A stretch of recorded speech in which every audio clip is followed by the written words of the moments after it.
Welcome everybody. This is my first video. We're going to go ahead and watch the investor webinar. I'm probably going to split this up into 4 parts just because it's a very long video. They do give a lot of insightful information, not only of the progress they've made in 2023, some updates to the vehicle itself, but overall looks like where they're at in the production process. I think they also give a Q&A at the end. So without further ado, let's go ahead and get this started, and I'll be quiet. You guys can just enjoy, grab a snack, let's relax, and let's get it going. All right. We're on the cusp of something big here, Chris. We got a lot to update the folks about. So welcome to this investor webinar, an exclusive for everyone that has supported Aptera thus far and gotten us to the amazing vehicle that you're now looking at on your screen. We got over 400 questions that our amazing marketing communication team has gone through, and we're just going to go through a light presentation to kind of get you up to speed on where we're at, and then we'll start going through some questions and hopefully answer a lot of what you guys are curious about. your investment and accelerator participation has really helped us pick up the pace on development of tools, buying material, finalizing design, and so we're really pleased to be able to share some of that with you today. We have over 16,000 investors in our push towards solar mobility now, and our accelerator program is doing amazingly well. We raised over $26 million for that program and have over 1,600 people in that program now. So there's less than 400 slots left. So if you haven't become an accelerator, now's the time. The spots are going quick. It was 390 something early this morning. 392 or something, yeah. Don't wait, don't miss out. As you can see on the screen, this is our latest rendering. Jason's been doing amazing work with our rendering team, and we've been able to show off a lot of great features recently. The thing is pretty. Can we just talk about how different and innovative this vehicle looks compared to anything else that I've even seen electric vehicle wise, regular? I mean, this thing literally, some people have said it looks straight out of the Jetsons, and I believe them. This thing is awesome. But this is as the design stands today, and there's precious few things left that have to have anything done to them. There's an important distinction to make here. When people talk about renderings and drawings, they think they may have the mistaken impression that they're just manifest, just some artistic creation.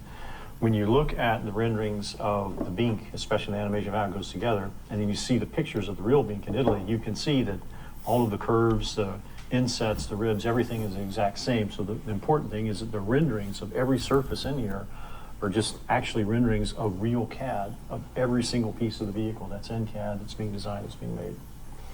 Yeah, it's very cool to see, the part in rendering and then see the part in real life and not be able to distinguish the difference. The rendering tools are pretty darn good now, and this is what the Aptera looks like now. And those beautiful parts we're building with CPC in Italy, that is what will turn into what you see on the screen.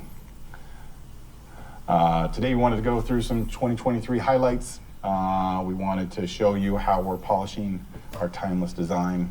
And we wanted to talk about our plan for our first production builds. We're calling them production intent builds, PI builds. And take your questions. We had a survey go out. As I said, we had over 400 questions come back from that. We've gone through and picked what we think illustrates the bulk of the questions, and we'll go through them. And we want to talk about the perks of becoming an Aptera investor and joining our accelerator program, or investing $2,000 to get that $1,000 off coupon for your Aptera purchase.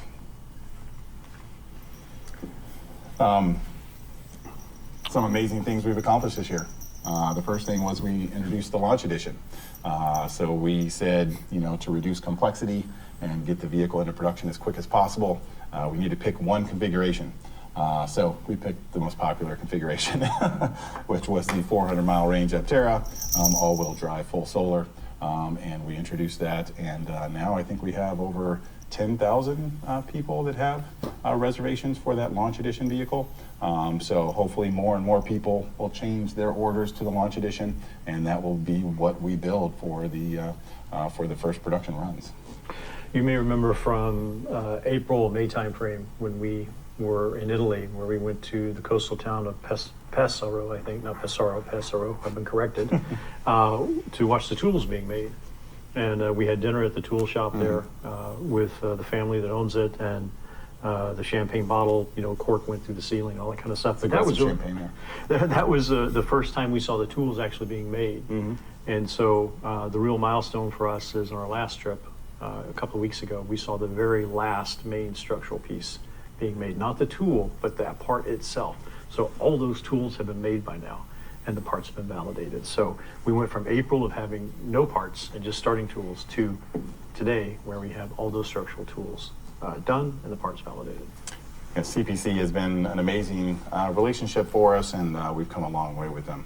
We've also done a lot of work here in San Diego with our solar panels, going through different iterations, polymer stack-ups, string assembly, processes, and then eventually arrived on the glass configuration that we have today, which is super durable, super tough, and also really, really lightweight, which is surprising. Yeah, we have our panels that we have now are we have a stack, if you will, that's released for production, but we're always optimizing it, trying to make it lighter weight and lower cost. And so that's some of the pictures that people have been seeing is the results of that really thin glass, but still with the same strength, just lower cost and lower weight.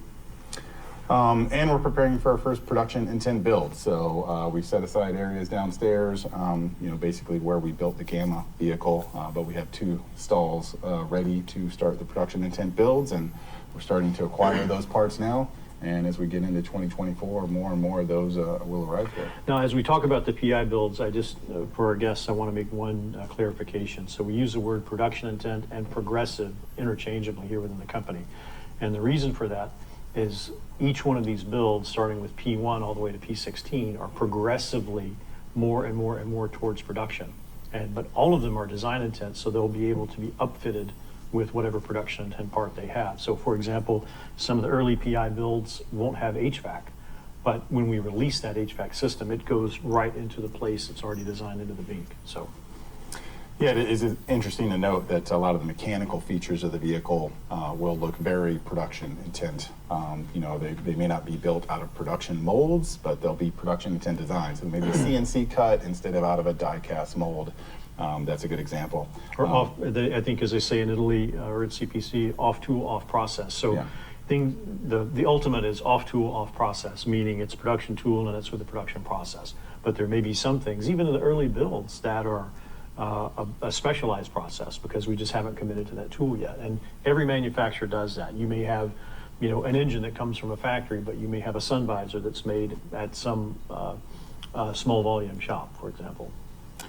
I remember stories of Tesla in the early days having to go to Fry's to buy USB connectors to finish Hopefully their we won't be in that position. But 3D printed parts instead of injection molded plastic parts, that kind of thing will be what the PI series is about.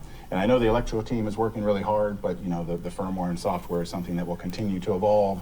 As we get into reliability and durability testing, those things will just get better and better along as we progress through the production intent builds. It's not like the mechanical parts and the hard parts that will have a tool and you just take the part out of the tool and it's done.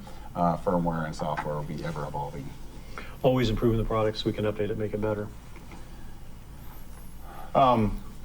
We're kind of refining the design and showing it off, and these are some of the parts that maybe you guys haven't seen yet. We've been evolving the rear license plate indicator light.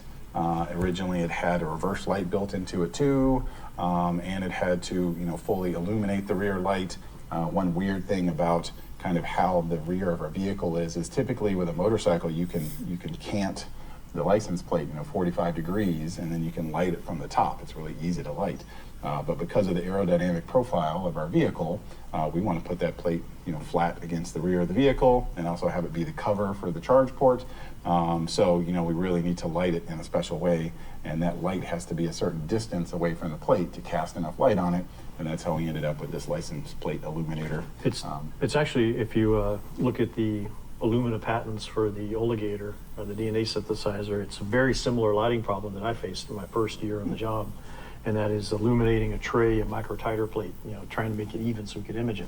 It's the same problem we have here. We don't have a lot of distance. We don't want to stick things out, but you have to have some distance, have a proper projection, because as we've learned, the government does actually look at the evenness of illumination of a license plate, and they will recall a vehicle if it doesn't meet that illumination. So it's a serious thing.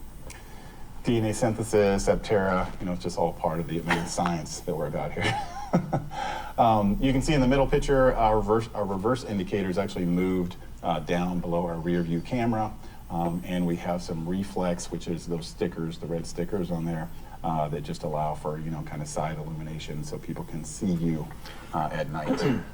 The last one is the reflex on the front wheel pans. We've got kind of a shark fin on our front wheel pans now, and I think it looks pretty cool, and it solves the regulatory hurdles of having enough reflector on the side of the vehicle up there. So it looks really cool too. Yeah. Some of the vents for our AC have been an ever-evolving type thing. We kind of settled on these small adjustable vents where you can, with your thumb, move them up and down.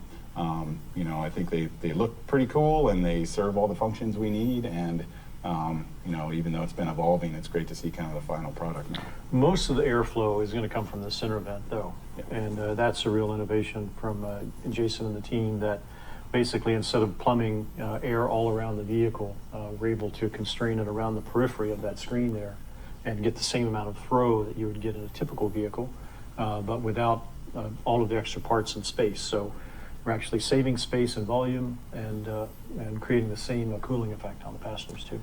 And we get a sneak peek of the user interface here, which has been progressing mightily. The washer fluid for us is actually in the door seal there.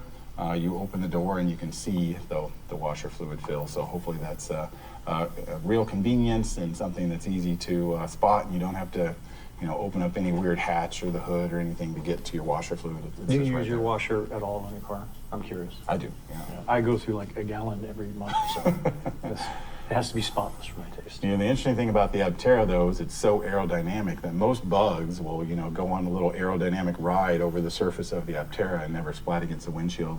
We learned that in testing. That's right. But it's really just the point of the nose that ever receives any bug splats. So there will be other things that make your Aptera windshield dirty, but it probably won't be bugs. A little closer look at our user interface. Obviously we've done a lot of reach studies and ergonomic studies to see, where the screen is most usable, and the team has just been going through, kind of all the functions that you need, benchmarking, other electric vehicles that are out there and seeing how their systems work, and what we kind of want to do for our vehicle. Obviously, we want to give people a lot more information about how you're using energy and how you're creating energy with the Aptera. So some unique features for us, are really just a lot more information on how your vehicle is using and producing energy. I took Gamma home for a couple of days last week, and over the weekend, did my shopping, went to the gym, Trader Joe's, etc. And we don't have this version of software on it, but we do have the solar charging version. It shows the real-time power being generated, and it breaks it down by hood, roof, dash, and it was completely addictive. Like, I found myself dodging shadows when parking at a stoplight. Like, if there's a big SUV near me, I didn't want to be in the shadow because then I wasn't making power. And even at night, like at sunset, at the top of the hill, I think I tweeted a picture of this. It was making like 10 or 12 watts just sitting there at sunset. But typically you can find that just a small change and, dodging the tall vehicles or, pointing from north to south or east to west, makes a big difference in the power. And you find yourself just wanting to maybe take a drive that instead of has the least elevation change, has maybe the most insolation, so you gain the most energy. I think it will be amazing to see the feedback from our first Aptera owners and how they're gamifying their solar production, you know, where they're parking, how they're driving to maximize solar production. And that's a goal of the user interface team, is to give you the tools to see, you know, where you're at on your solar production, and, you know, give you historical data and hopefully give you competitive data, you know, against other people, so so people can compete for the most energy savings. Yeah, so I think I was supposed to. So I do want to stop it here, and let's go ahead and go back. There's so many cool things that they're showing here. I love the newer design. My favorite part is that little shark fin. I think that's so cool. I remember a video that was showing the Aptera kind of at night, and I'm real curious to see how that lights up, the new one. But those are some really good changes that they're making. It looks a lot more sleek. You can definitely tell it's more finished, that they've definitely put a lot of thought into even the little things, and it's just like they say, it's all in the details. And I think they've done an amazing job, and it's so funny. There's all these little things too. Like Tesla would never think to put the washer fluid in the door. And I feel like this company is going to do so many amazing things just from thinking differently. I can't even think of a vehicle that has AC that goes through a screen in the middle, you know? I mean, besides the normal vents that you have, it's not integrated. But they did mention too that there's going to be less piping, there's going to be less parts needed to navigate the vents because most of it goes through the center. And I feel like they're taking not only Sandy Monroe's advice, but looking at it kind of from that Tesla view as well, of taking less parts and just making it more efficient, which is just going to improve costs. And man, this is just really exciting, and I am just ecstatic for them. This is awesome.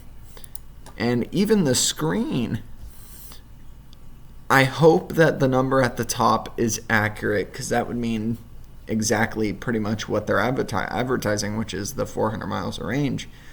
And not only that, but you get the up to 40 miles of solar charging. I mean, man, this thing is so cool. And I love the way they designed this. It's sleek, it's minimalistic, it's easy to read, easy to look at. It's got an amazing aesthetic. I love the fonts that they're using. Man, let me know what you guys think about all of this. I hope, part of me is hoping that this is the final design, but I also hope that they don't stop and they keep improving it. Make it more user-friendly, make it prettier, make it everything, man. Just keep improving, keep improving. They've come such a long way in just a year alone. In 2023, they've made so much progress. I'm so excited to see what they do in 2024. But this is really, really exciting to see. But let me know what you guys think about all these design changes. I want to make sure I didn't miss anything. Awesome. Well, that's going to go ahead and do it for part 1.